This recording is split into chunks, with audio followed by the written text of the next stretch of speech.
I'm very excited and honored to be sitting here with our esteemed panelists to talk about what we think is probably the most game-changing trend in the fashion industry, which is that of transparency. And transparency, as we know, is trending. Already we see, I think, over 150 brands have disclosed their supplier lists, which is very exciting. We've seen significant developments in transparency. There's a transparency timeline on the app, so you can actually see all the different events that have, well, you can see it there, that have happened since the late 1990s. And we've come a long way since a group of students got their universities to publish their factory locations.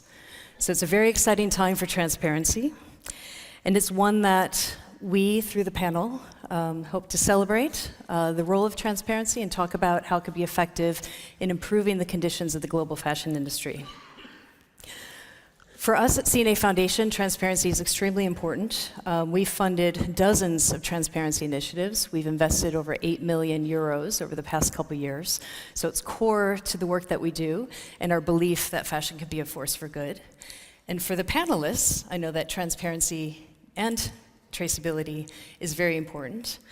We have a very diverse group here that represent a brand, a retailer, a manufacturer, and a movement. So we have a very diverse and hopefully insightful set of commentary that you'll see soon. And I'm very pleased to introduce the panel. We have here on my right Amanda, who is the VP of Product Quality and Responsible Sourcing for Target. We have Frouke, who is the Corporate Responsibility Director for GSOG Raw. We have Mostafiz, who is a Managing Director of Denim Expert, as well as the founder of the Bangladesh Apparel Exchange.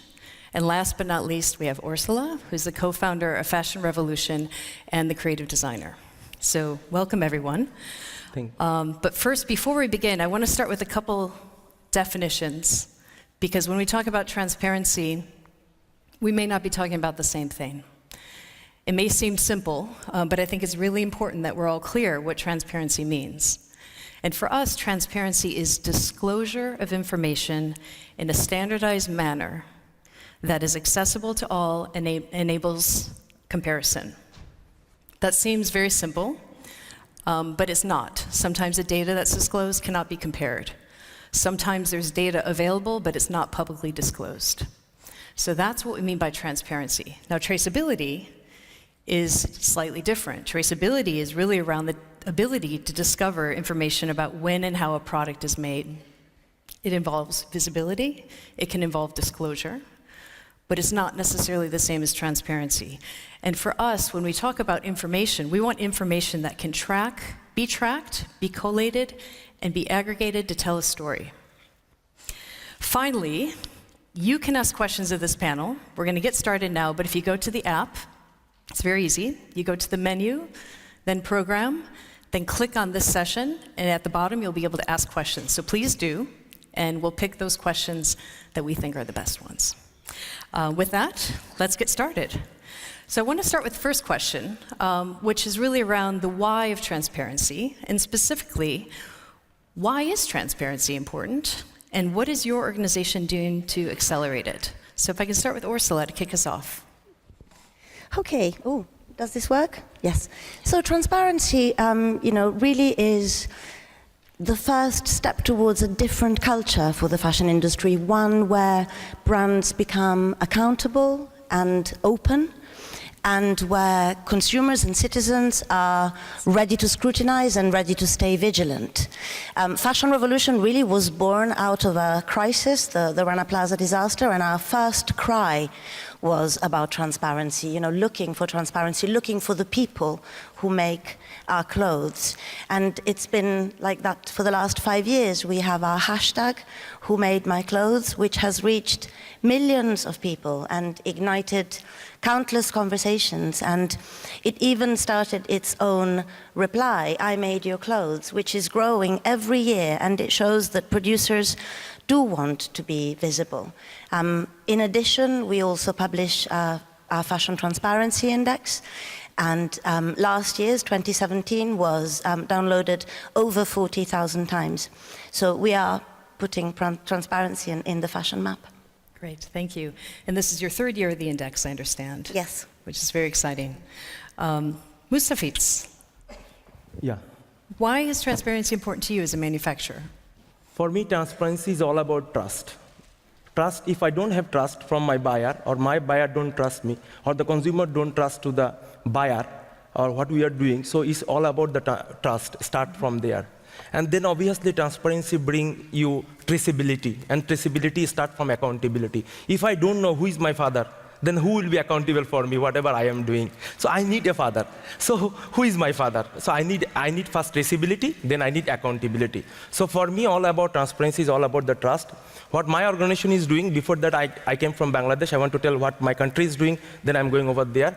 After the Rana Plaza disaster, what happened in 2014, that we European buyers and community had formed Accord and Alliance. Today we have 4,500 factory. Every factory had been inspected one by one. You can go to the website, it's publicly accessible about Bangladesh, any factory. 88% factory had been remediated, and fire, safety, health, everything had been put in the website. As for my organization, I think the first of thing is I am transparent with my worker. I speak with my worker every day. I share my vision. I tell them what is going to be happen, what I am doing, what I am expecting from them. My clients are sending always people to my company, unannounced audit. My buyers are here. People is coming to the factory, checking the salary, how much we are paying, what is the health and safety conditions. We always welcome anybody to inspect the factory in all the time. We are always welcome about that. And as well as anybody in the hall can go to our website, Accord and Alliance, and can see everything what we are doing. How much we are paying the salary, what is the condition of the health and safety, what is the fire things we did, what is the remediation we've been. It's open for the public. And my last thing is, I have a mobile number and I have 5,000 employees. On my backside of the mobile, my all workers have my mobile number. And whenever they need me, they can call me. I'm always transparent, and I'm always communicating with them. Thank you. That's wonderful. And any of you can send him a WhatsApp at any point, so. Yes. Some of my colleagues always say to me that, hey, Mostafiz, your worker is writing on your Facebook. Don't you feel bad in my country? I said, I'm the most proud owner in the whole world. If you go to my wall, you see all my workers are writing over there. I'm transparent. I am accountable. I'm traceability. And I think it's all about, it starts from there. I'm always open for that. Wonderful. Thanks. Thank you, Mostafiz. So let's turn to, yes, thank you. And a shining example. I hope more manufacturers adopt such a view. It's coming. It's not in Bangladesh. You all probably sitting in the hall. You know I meet a lot of friends when I am coming. I'm the first person from Bangladesh over here, and it's very easily noticeable. But my friends, I'm not scared. I am here to give you an answer of this. It's changing. Things are changing. It will take time, but thanks to everybody that you people are driving us because of the transparency. Now we are forced to do it. Yeah. We are forced. There is no possibility to hide anymore. There will be no Rana Plaza anymore. It's not possible anymore. Yes. Great. Thanks. Thank you.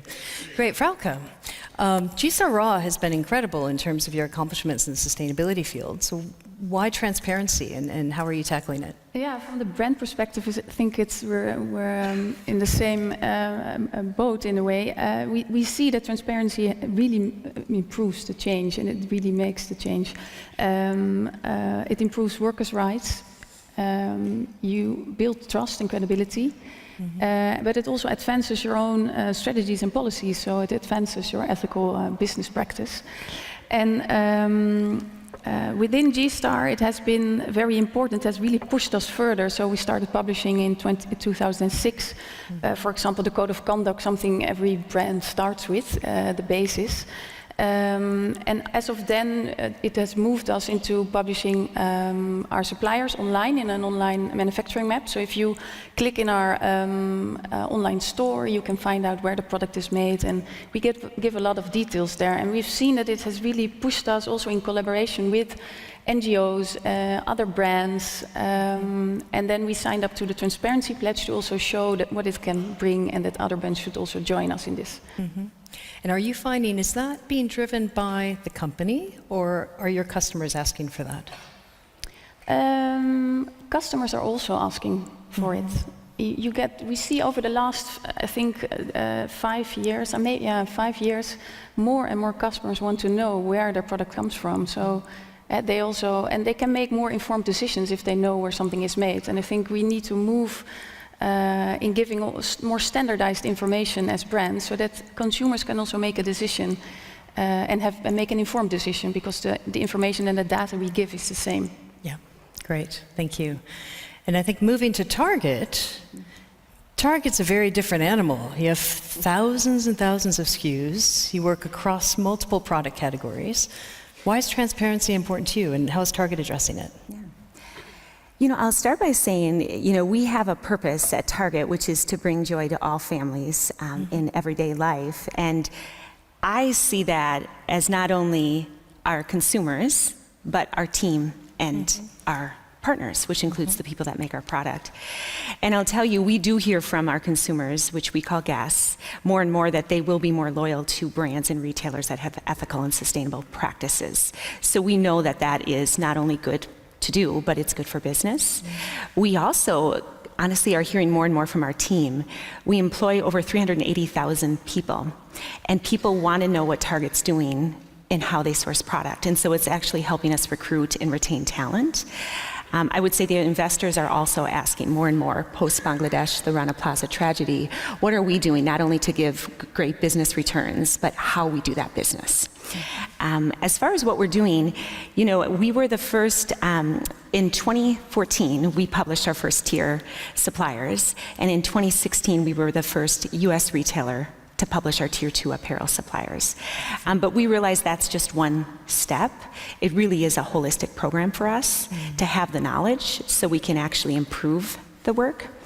One of the things that we have done recently in January is partnered with the NRDC in the US and the IP in China, where they did a green supply chain mapping. And now in China, wherever we produce, we've provided all our suppliers. You can see our Target bullseye, and you can actually see the performance of those suppliers in terms of emissions, in terms of wastewater discharge. And not only can you see what they're doing, you can see how they're responding. I will say we're also looking at further upstream how we can continue to make a positive impact. We're doing a pilot in North India where we're working with LaborLink to actually use mobile technology to track trends. This isn't about tracking people, but to work with partners like NGOs to invest in those communities so they actually have the knowledge to ask for workers' rights, right? What is a fair contract? What are my wages? How do I get them documented, my hours? And how do I make sure that I'm working in an environment that is safe? So we absolutely see it as a holistic body of work, and supply chain transparency is just one enabler for us to have the knowledge so we can be engaged in what is happening. Fantastic. And it's really inspiring to be sitting next to two early movers in this space. Sure. So congrats to both your companies for that. Let's get a little bit more tangible. And thank you for those examples. I think that helps bring it a little bit more to light. I'd love to understand from you all how transparency actually can lead to real change. Because we talk about how transparency creates more accountability. And with more accountability, you do see behavior change. But what are we seeing in the field? Are there examples of how this actually led to change? Maybe Orsola, I'll go back to you. Well, I mean, I see change here. No, I think that transparency provides this open door. We can't fix what we can't see, so we need this visibility, we need this understanding. And, you know, for us at Fashion Revolution, we are really seeing the change every day. We reviewed 98 brands last year, and this year we've seen an increase in disclosure by 5% minimum, 20% in certain cases. I mean, this really does show to us that brands are willing to show us, you know, to tell us about their practices, you know, working conditions and environmental practices. So we see this as a very tangible change in behavior when it comes to brands. When it comes to citizens and consumers also, you know, we have a rather large audience that speaks to us and we hear them. And we know that they want to buy a product that is made by a brand that looks good, that does good, that is accountable, that is open. They want that information. You know, especially for the younger generation, this is a question of shopping, but it's also a question of survival. And they want to see the products that they buy made in dignity. And, you know, it's we want to see the full supply chain. Brands need to disclose how the clothes that they're making, the products that they're making, how they're happening from beginning to end. They need to make this easy for us, as easy as it is to buy their clothes, and we are beginning to see this change happening. Yeah. And one thing I love about the €2 t-shirt video that Fashion Revolution did is the tagline, when people know they care. Yeah. And it seems like that's happening more and more. I think it's a conversation between brands and their customers. I think this is where the change is that there was no conversation before. You know, we were presented with a product and we bought the product. And now we are beginning to interact about this product and we want to know the story behind it. Yeah. It's a big shift. Yeah. Mostafiz, I'm going to come back to you because I want to move to the brands because we were touching on the consumer. So maybe if I can, Amanda, ask you, you know, in your view, what's an example that you've seen of how transparency can lead to real change? Yeah. I have two examples, recent examples I can share. The first would be in regards to work we've done with getting more transparency on our denim. So again, when we asked for Tier 1, I think there may have been a little resistance because maybe people thought we wanted to get involved in where they would buy their fibers. And honestly, for us, we really wanted the transparency and we wanted everyone to be proud of where they were getting their products. We actually did a test with denim to actually go further and actually do product mapping, where then you're talking about, you know, metal for the zipper, you're talking about all of those pieces. And, you know, in full transparency, I will share with you that wasn't an easy task for us to do that last year. And what we found is some of the further suppliers weren't aware of our compliance standards, of really what our social compliance was, and it was really a great opportunity for us to educate and to align. And what we found is people wanted to be known that they were part of our supply chain. They actually wanted to share that information as you got further out, that they were part of Target's supply chain. And so it really was about creating those relationships and creating that transparency. Another example I'll give you is in regards to a partnership we're doing with Nest. And it was an organization founded 11 years ago in service of homemakers and home workers. And what we found is it was a part of the supply chain that, again, wasn't being seen. And home workers are one of the largest populations of workers. And what we found is we're now working with Rebecca, the founder of Nest, to actually, and Ivanka's doing this work, to actually work on creating home worker standards. So again, you're talking about working together to bring visibility to a part of the supply chain and actually hopefully improve and empower and create better conditions for everyone. Fantastic. Thank you. Frouke? Yeah, one of the examples that I think is more broad and shows that it's also about collaboration is, I think the Bangladesh Accord is double-sided, as I just discussed with Orsola, but there all the brands, but also NGOs and the manufacturers had to start working together to improve health and safety, and brands had to be transparent and share with the NGOs where they were producing, and it has really shifted, it has really improved, is what we've seen with our suppliers. And what we did is that with our online manufacturing map, where you can find more details about where your product is made, we made a direct link to the reporting done by the Bangladesh Accord, so you can easily find out how our factories in Bangladesh are doing, at which level within the accord they are, and if they finished all the improvements they had to do. But yeah, I think as a manufacturer, you can, not everybody is happy with the Bangladesh Accord, but I've seen it has driven and it has improved many things within Bangladesh, and also within brands being held accountable for where they are producing. Yeah, and that's a fabulous example. And I guess, Mostafiz, is everyone happy with Bangladesh? Yeah, that's the question I wanted to tell. Actually, there is no matter of you are happy or not happy. You can't produce in Bangladesh if your factory is not approved by Accord and Alliance. Tell me where you had the room to be happy and not happy. It's not possible. If your factory is not approved, I'm in this business last 20 years. People say I'm quite young, 38 years. What happened, Mostafiz? Yes, I'm in 20 years. I started my job as a $30. Today I have more than $100 million.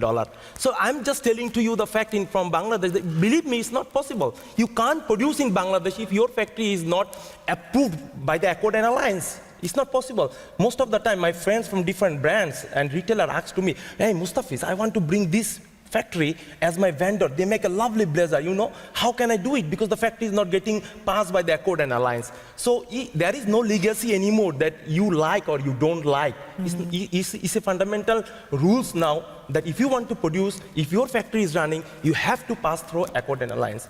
Now, this is the answer of her. Now I go back to the questions, what you asked. First of all, how the brands had been, your question is how the transparency is pushing us to be changed. Yeah, tangible examples. Tangible. You are the first tangible example. Yes. For me, you are the first tangible example. When you were in Chittagong, you made a transparency conference. When I was there, everybody was asking to me, what is transparency, Mostafiz? What is this for? I'm making an exhibition, a non-profit organization. So I gave a name of the exhibition 3 years back, Transparency. And everybody was laughing to me. How can you give the name of the transparency? But when I go back home, I see now people is talking more than me. C&A Foundation is making now in Bangladesh factory mapping. In the factory mapping, it is almost completed. When it will be completed, all of you will see which factory is located where. Obviously, in the Accord and Alliance, you can also see now, but you will see their safety, fire, and all these things. But what the thing C&A Foundation is making the factory mapping is like which factory is located where. You can also see the factory is producing for whom. At the moment, you can't see it. So tell me one thing, my friends, how the responsibility, accountability, traceability, transparency coming? If you don't know the factory is producing for whom, C&A Foundation is making this one. So there is no scope that you escape from the transparency. Giving you some changes, I can tell you what changed me from my organization. My organization was one of the best model for doing this. And I had been worked more than 3 years to change my factory. Lot of fire door, lot of health and safety, and we are thinking always perfect. Why we did all these things? Because there is a demand of transparency. If I don't do this one, these things will be in the website. It will be coming in front of the public.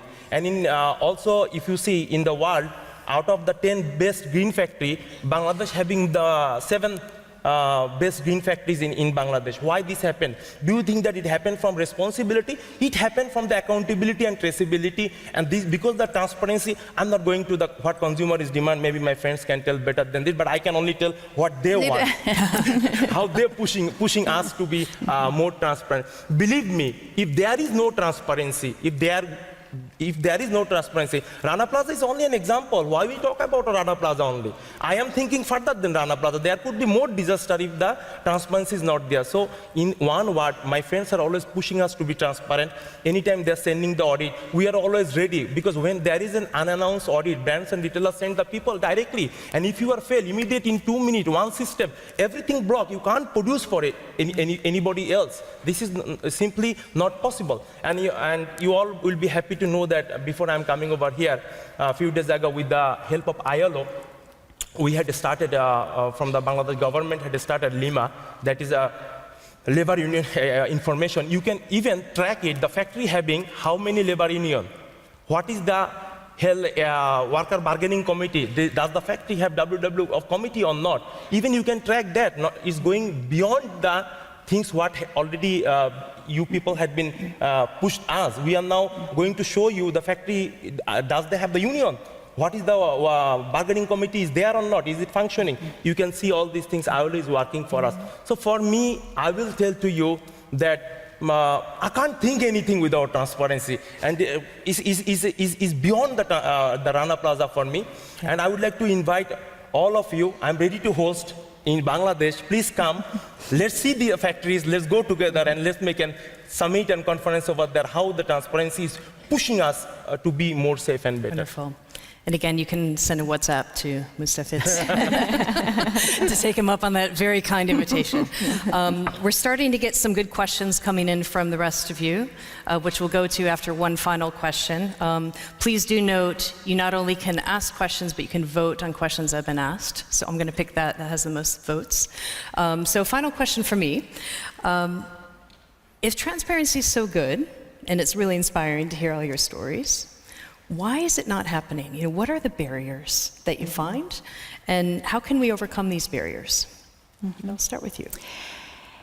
You know, I think it comes from the top. I think you really do need a high level of leadership engagement because the reality is it does require resources. It requires data, it requires technology, and it requires the ability to organize the data in a way that you can easily retrieve it and take action.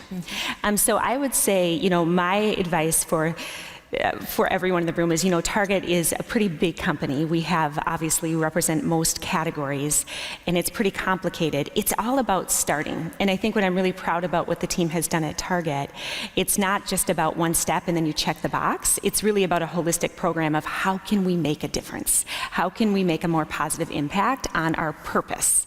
And by doing that, it may feel slow at moments, but it's really about that holistic program of not just looking at the transparency alone, looking at the real issues that are in the way and working with partners and NGOs to really make a difference. So I would just say start. Have the conversations with your leadership, really hold everyone accountable in the company, that if this is part of your purpose and you have that alignment, how do you ensure that you're getting the right resources? Because the reality is it is a lot of effort. Yeah. Yeah.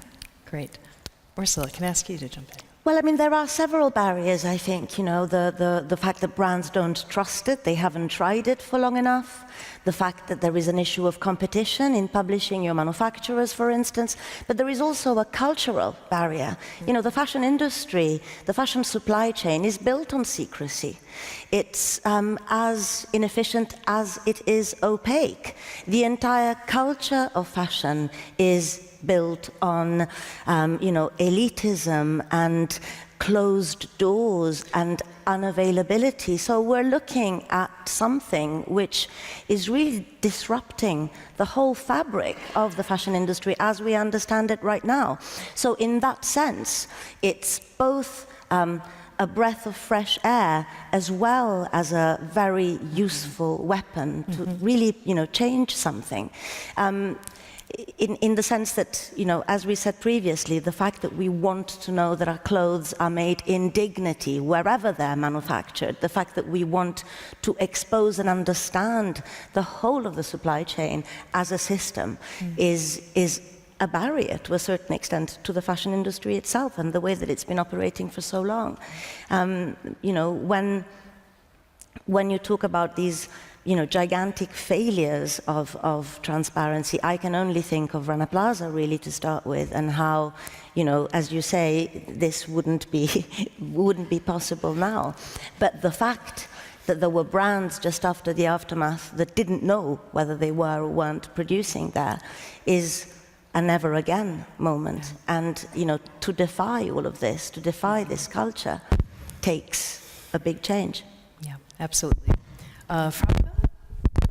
Yeah, I think many of the barriers have already been shared. The regular ones of that you competitive disadvantage, etc. But to us, it has been the transparency has led us to becoming one of the more leading brands in being transparent.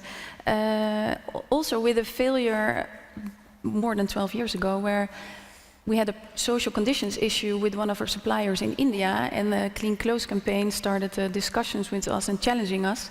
And I think that at that time we still are a privately held company, and we were very close. So we thought, nice that you come by, but we're not going to share anything with you. We're not going to show you what we're doing with this factory and what audits we do. Why should we? So it has really pushed us to understand. Okay, that doesn't work. There was a big fight. It took us 5 to 6 years. It was in the media. And then we learned that, if we're open, we're transparent, we show what we do, we share audits with NGOs who ask for it, but we can take a step further. We can also show it online. We can show it consumers. It really helps to collaborate with others. You can improve your strategies. It really builds trust. So, as Amanda also said, you need as a brand to be open and to be transparent about where you produce and how you do it, because it really drives your strategies internally further. It can help you if you're responsible for sustainability within your company. It can also help you a lot. Definitely. Mostafiz. I probably say something maybe many people will not like. Let's start with something. I came Copenhagen earlier also. I bring one of my colleagues yesterday from Bangladesh, and I took him to eat the food with me. And I told him, let's go to organic food. He said, what is the organic food here? I said, come, I show you. This is a different city with me.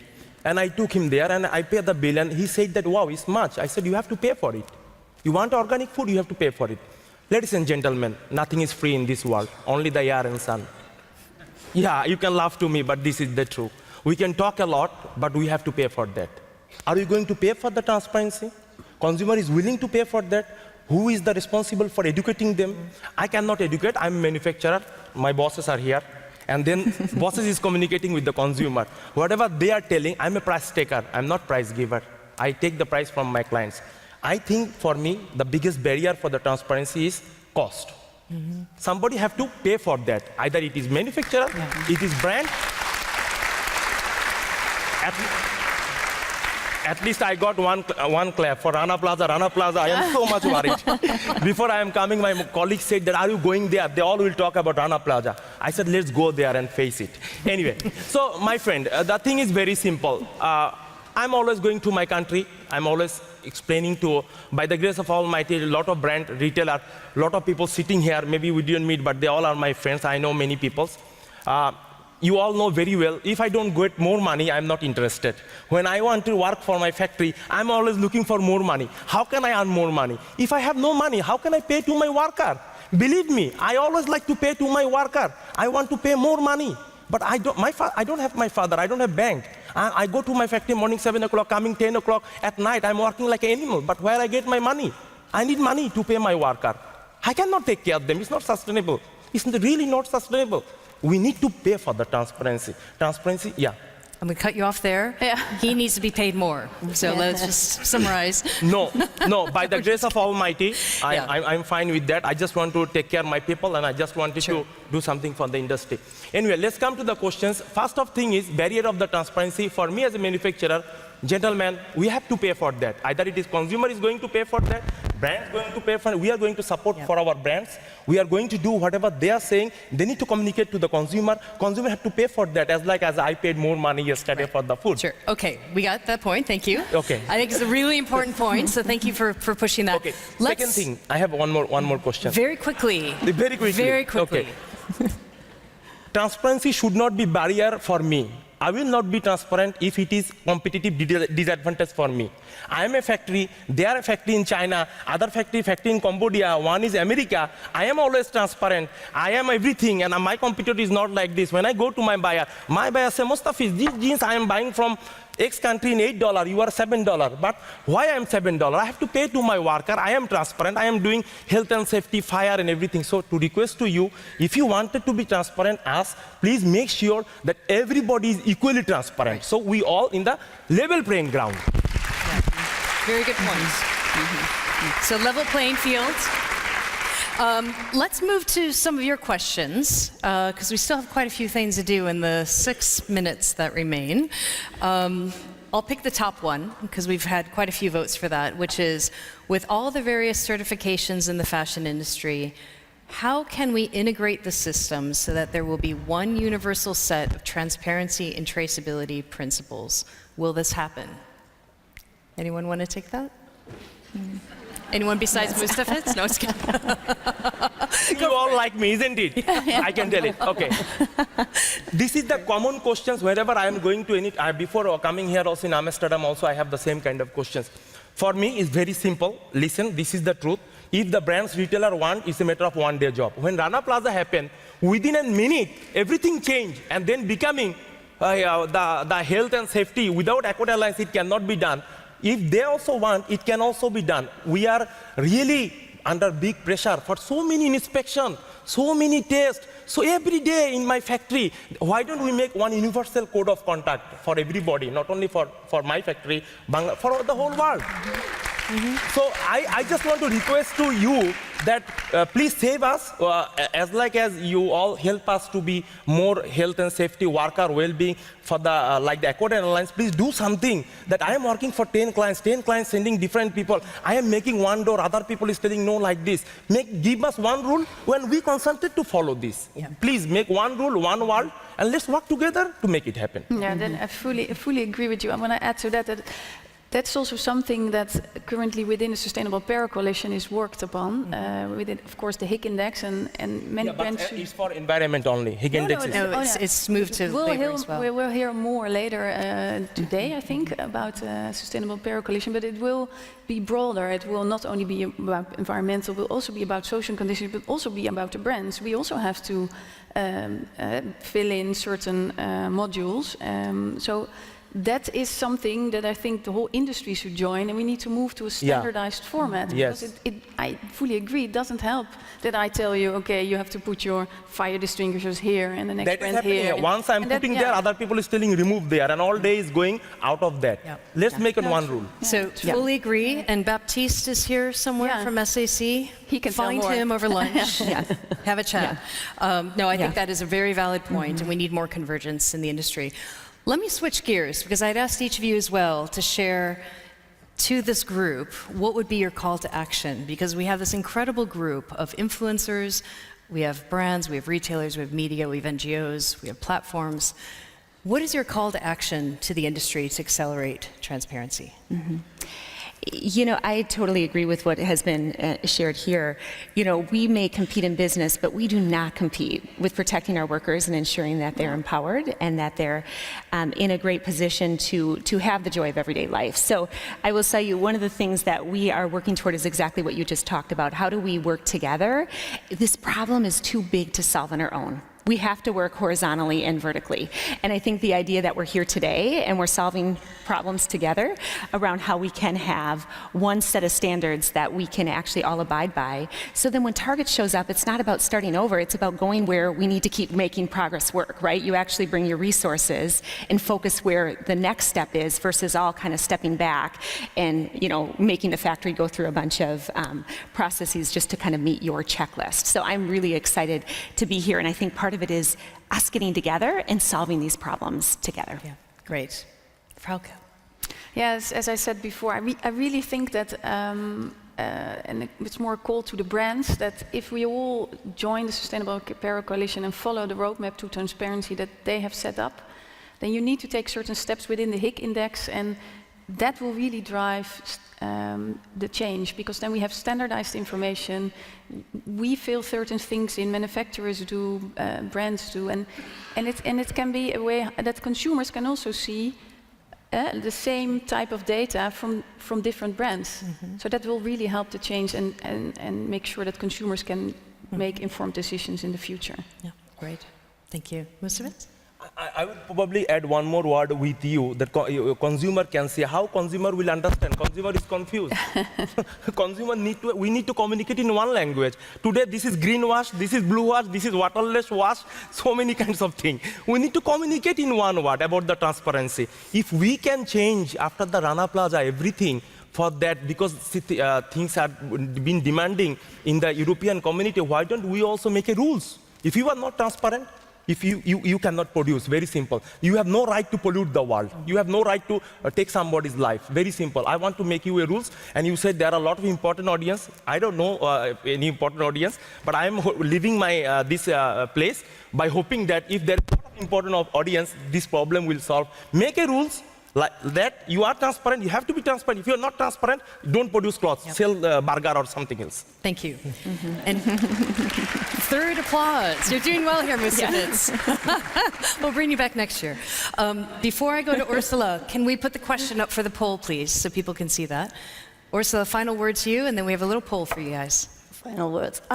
Okay, so before I ask or call to action, I think I'd like to restate that, you know, for Fashion Revolution, we're very acutely aware that transparency is very much a first step. It is not a final solution. You know, we need to see change after transparency. And that's going to be when we will really trust that things are happening. You know, it is in a culture of secrecy, in a system built of secrecy, that social and environmental misuse can happen, as it is in an elitist and closed-door system that, you know, stigma and disrespect for diversity are acceptable.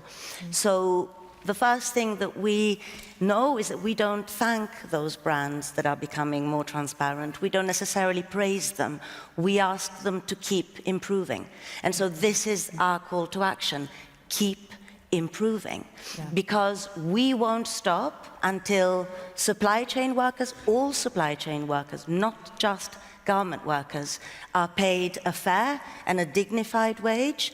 And we won't stop until we redress, to a certain extent, this mindless mass consumption, which has a massive impact, mass consumption and mass production, massive impact on our resources.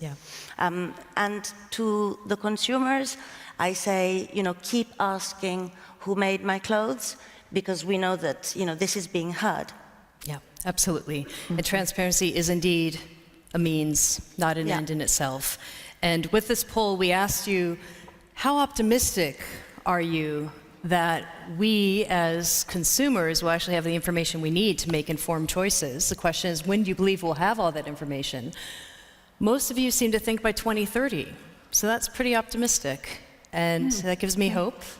I'm not sure that's going to be the case. I think what Orsola was saying, this is a very complex and opaque industry, but it's really great to see the optimism. So thank you, everyone. From my perspective, we are over time, so I will not summarize, but this has been very insightful, and thank you for your contributions, and thank you to all of you for your questions. Thank you.